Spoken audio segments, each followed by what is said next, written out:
Welcome back, book lovelies. For those of you that are new, I'm Jen, and we are talking about something that you guys have asked me about quite a bit, and that's how I take my Instagram photos. So it's taken a very, very long time for me to film this, which is kind of silly because it isn't really that complicated. But today, I am going to share with you my tips and tricks for taking Instagram photos that are really pretty on Bookstagram, but also really inexpensive. Because I think there's kind of this myth that you have to spend like a ton of money on props and backdrops and this and that, and you don't. You can get some really beautiful, beautiful photographs without spending a ton of money or sometimes no money at all, depending on what you've got around. So stay tuned for my favorite tips, some little things that I do, some little sneaky things to make my photos be what they are. I am definitely by far not like the best Bookstagram photographer out there, so I'm not trying to say like, hey, I've got the best tips and you should just listen to me, because there are some really gorgeous accounts that I like envy every day and hope one day when I grow up to be just like them. But in the meantime, these are my tips and tricks that I've learned from moving from photos. I'll insert a few actually right now. Photos of books on my bed, where it was just like, oh cool, look at my bedspread and these books, to photos that actually have some kind of reason and purpose and are actually a little bit more staged and themed.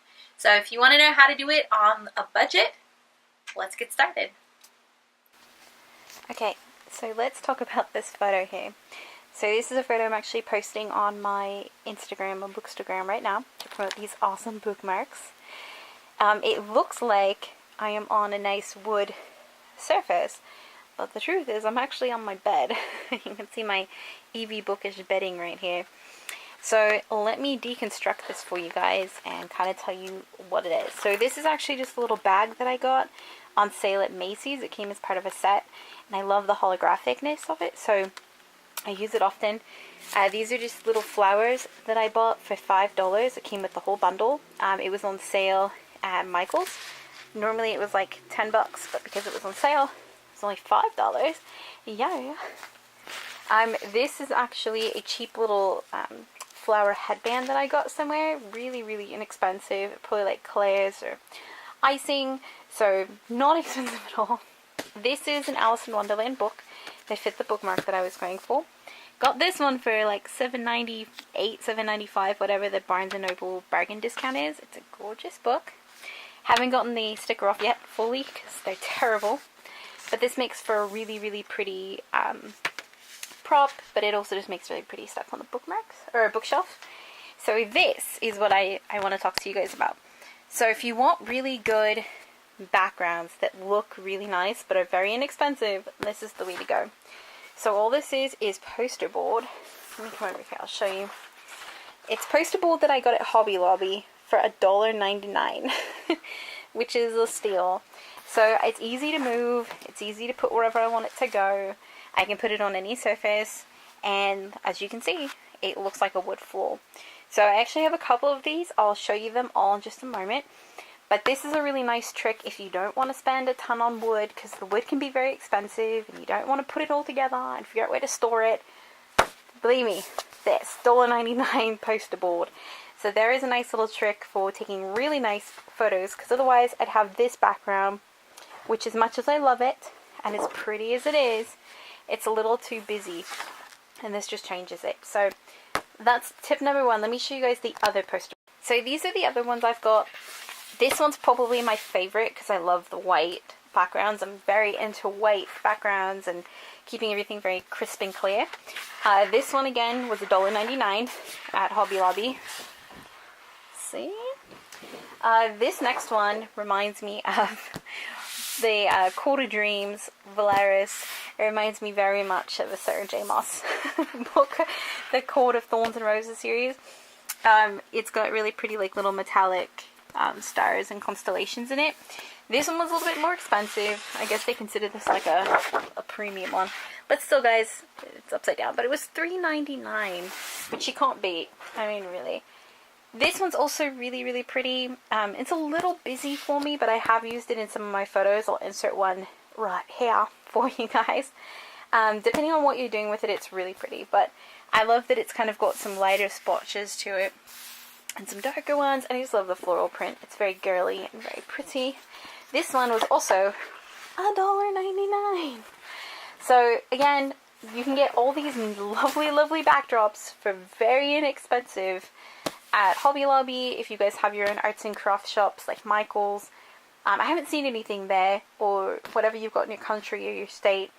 I'm sure you can find something like it, but these are a really, really, really good deal. And this is how I take a lot of my photos.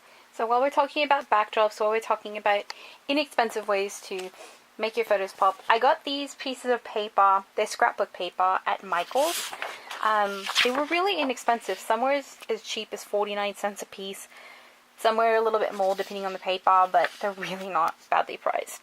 The nice thing, if you guys can see, is they're actually squares, so they're perfect for your square photos on Bookstagram. And once you zoom in, it just forms this really awesome backdrop. So, you know, you've got different options. I've got some there that have different states. I love this one with the little antlers on it.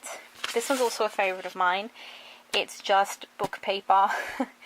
And when you read it, it's got like all these different little things on there, like happy birthday, I miss you. So it's actually not a story, it's just cute little sentiments. As you can see, I've got quite a few of these. This one's really pretty. This reminds me of Zodiac, the book. But it is all these really cute constellations on there. Again, I really love constellations and galaxies and stuff, like this one right here. This one's super pretty. It's a marbled galaxy. They call it navy marble, but I feel like it's total galaxy paper. So I have a few of those as well. But again, like I said, guys, these are super inexpensive. The most you'll pay for it is probably like 79 cents, maybe $1 if it's a thicker sheet of paper or like a glitter piece. But you can get these at any craft store. Really, really inexpensive. They're perfect because they're already square. So if you set everything up to fit within it, and then you just focus it, bam, instant backdrop. So the next tip I've got for you is flowers. I have a ton of them. I'll show you my huge basket full that I've collected over the year and a half maybe 2 years that I've done Bookstagram. These are amazing because they add so much to a photo. They instantly just make your books pop. They make them very girly, very feminine, very pretty. I love flowers. But what I wanted to talk about was when I first started doing Bookstagram, sometimes the ones like these that looked really nice, really professional, were actually quite pricey. And if you're looking at doing Bookstagram on a budget, buying flowers can be very, very expensive. And then you feel very limited to what you can do. And you want it to look really pretty, you want it to pop, but fear not. So for Halloween last year, it was part of a photo challenge. I needed some black flowers. So I've got these black roses that I bought for $1 at the dollar store. But they look really pretty, and I've actually gotten a lot of use out of these guys. They're some of my favorite ones for Halloween time. But again, $1. These little daisies, which are super cute, and I have a ton of these. These I also got for $1. They're fun because you can like pick them off the little stems and just lay them around your books, or you can use them whole. These pretty little, I think they're pansies that I got. Again, got them at the dollar store, but they're really nice. They're very high quality. But if you are looking for something that is a little more nicer, because sometimes, you know, you want some a little fancier, and then you can get stuff like this. So I talked about this again in one of my other tips, but these I got from Michael's. They're these beautiful little bundles of roses. They were normally priced, well, this one doesn't have the price on it. They were normally priced $10. I got them for $5, which I didn't think was a bad deal at all, because I was able to massively stock up on them. They're absolutely gorgeous and pretty. One of the key tips that I have for you is always find the sales on flowers. If you go right now to like your craft store, they're going to be showing you like, hey, we're trying to get rid of all the spring and summer flowers to make way for the fall flowers. So you're going to find a lot of these guys on sale right now. So if you buy them in advance and you've got them on hand, you're going to have a really, really good selection of flowers. So this right here, guys, is my huge basket of flowers that I have. And you can see like I've got dollar store flowers in there. These are what I'm talking about. So these are ones that I bought at Hobby Lobby. These beautiful hydrangea flowers, which are really big. They take up a lot of space in photos. They look really pretty. I got these for 50% off. I have no idea what the the normal price was, but I know some of these guys will end up being close to like $1 or $2, depending on what you get them for, like how discounted they are. But I've gotten some really, really pretty flowers. So these big ones are all like Hobby Lobby flowers. This one's also Hobby Lobby, I think. These guys are dollar store flowers. But I have this massive wide array of flowers that I can choose from. But I have collected all these over the years, and I keep them in a huge, let's see if I can show you guys. Where are you? I keep them in this really nice little basket that I also got on sale from like Marshalls or TJ Maxx or Home Goods or something like that. So they can just stay in the corner of my room, so I can get to them whenever I want them.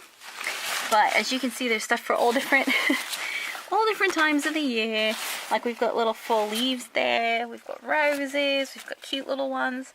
I have got every possible color and flower that you could imagine.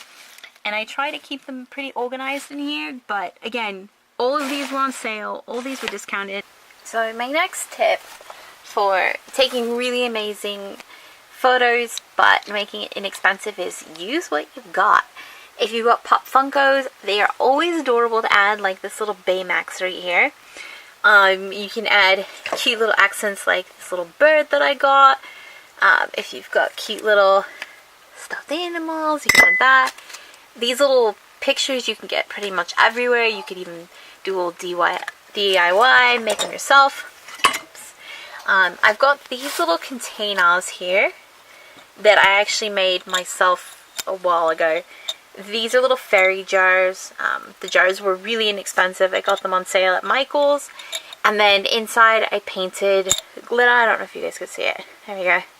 I did glitter. I did some glow-in-the-dark puffy paint. So these glow at night, which is really cool. It's very pretty. This one, I also did a little DIY on it. All glitter inside. There is a little tea light candle, so it'll light up.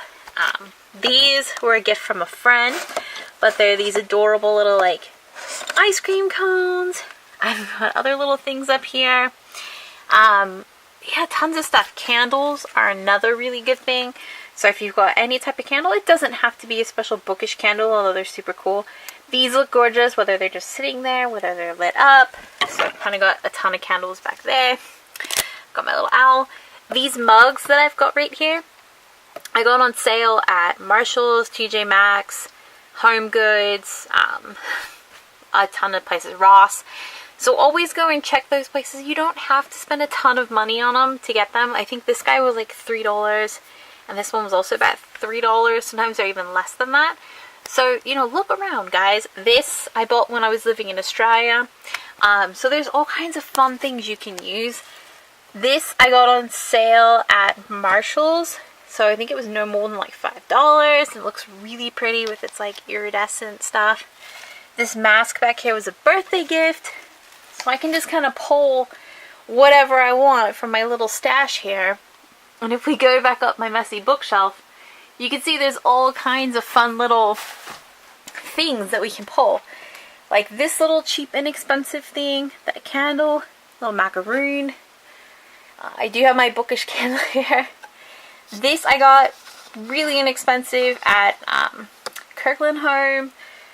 This was a really inexpensive thing from Hobby Lobby. I've got Pop Funkos back there, some of which I've made. This mug for Allegiant I got really, really cheap at Michael's on sale because they were just trying to clear it out. This I actually made. It's another fairy light that has a tea light inside of it. You can see right there. With the angelic rune on it. That was really fun to make. I've got this cute little flower there. I mean, there are so many things, guys. So many things. If we go over here, this I got at Home Goods. Really inexpensive. You've seen it in some of my photos. Super, super cool. Down here, more Pop Funkos. This was like a really inexpensive little container that I put this guy in. Just use what you've got, because I guarantee you've got a million things around your house that will make for like beautiful, beautiful accessories. So I know we all see like some really cool backgrounds. We talked about the poster board backgrounds, But another thing you can do if you are on a budget and you're just like, hey, I can't get out to the store, I can't go buy anything, is use what you've got again. So this beautiful, beautiful comforter was designed by Bookish. I got it off Society 6. It is the most softest, coziest thing I've ever slept on, and I love it to bits. The nice thing about it though is, excuse me, this background here is a little bit too busy for my photos. However, if I flip it over, it is a solid white background. So, ba-bam! So obviously you can make it a little bit nicer. But if you use the background here, just by flipping it over, you know, clean it up a little bit, and you put some accessories with it. Look at that. You've got your photo right there, and you didn't even have to buy anything, you didn't even have to go anywhere. So use what you got, guys. Use what you've got. And then a question that I get asked often is, what camera do I use? So the one that I'm using right now is a Nikon. I'll put the specifics up here in just a moment across the screen somewhere. This is my vlogging camera. This is what I use for videoing. But when I'm taking Bookstagram photos, I use my iPhone 7 Plus. It's this little guy here. Hi! It's got the dual lens camera there, so it gives me some really good photos. It's kind of like a DSLR in the sense that you can take, there's Sam Hewen. Say hi, Sam. Hi. It's really nice in the sense that you can take what they call portrait mode. So let me move this right here. So like, there's a typical picture, right? And it's cool because I can go right to square mode, which I think most cameras do these days. So I don't even have to like resize it. But if I go to portrait mode, which is right here, let me back up a little bit. Let's see if I can get a good...